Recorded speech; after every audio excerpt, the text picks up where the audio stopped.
得你的命值多少钱？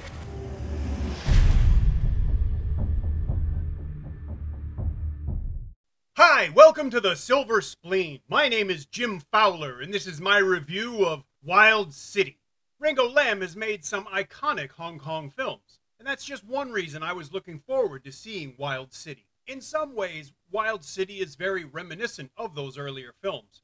There are large action set pieces interspersed with dialogue between characters who are much more human than heroic.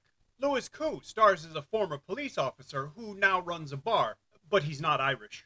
His stepbrother, played by Shawn is a taxi driver. One of the things that I really love about movies is that they show us things that would never happen to real people in real life, without resulting in a restraining order anyway. One night, a very drunk woman, played by 佟丽娅 refuses Louis Koo's offer of a ride home. So she's either blind, stupid, or a lesbian.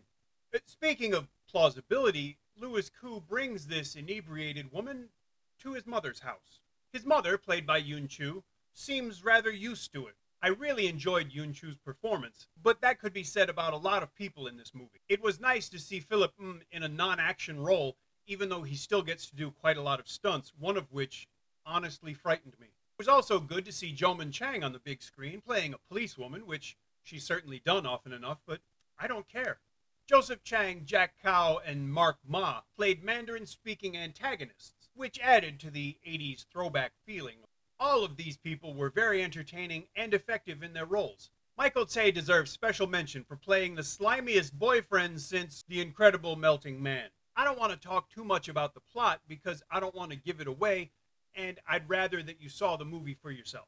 I'd rather talk about Wild City as a movie because that's the most interesting part of it for me. I'm not saying that the story is bad at all. I'm just saying that I'm not going to focus on it. Having lived in Hong Kong for 10 years now, one of the things I really enjoyed about this movie was how many places I could recognize in it. I used to wonder why so many local films had really laborious flashbacks that seemed unnecessary. But to be fair, the pair of idiots sitting next to me in the cinema spent so much time babbling to each other and messing with their phones that maybe now I can understand why flashbacks are necessary. It's because some of the audience are shit.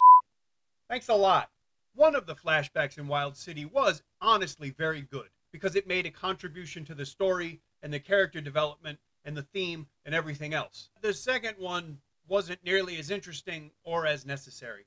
If we see someone in a place and then later we see someone else in that place, do we really need to be shown a flashback of the first person leaving that place and the second person going into that place? Do we? I'm still not really sure what to think about Wild City. On one level, it certainly seems like a throwback movie, except it looks a lot more modern.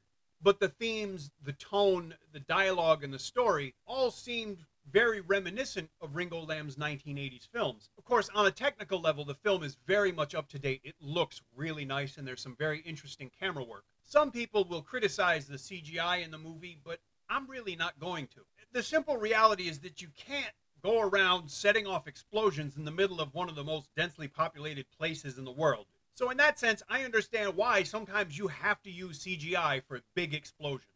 And to be fair, there were some other things in the movie that were surprisingly real. If you watch the movie, I'm sure you'll know what scene I'm talking about. I was very surprised that they spent that kind of money and caused that much destruction.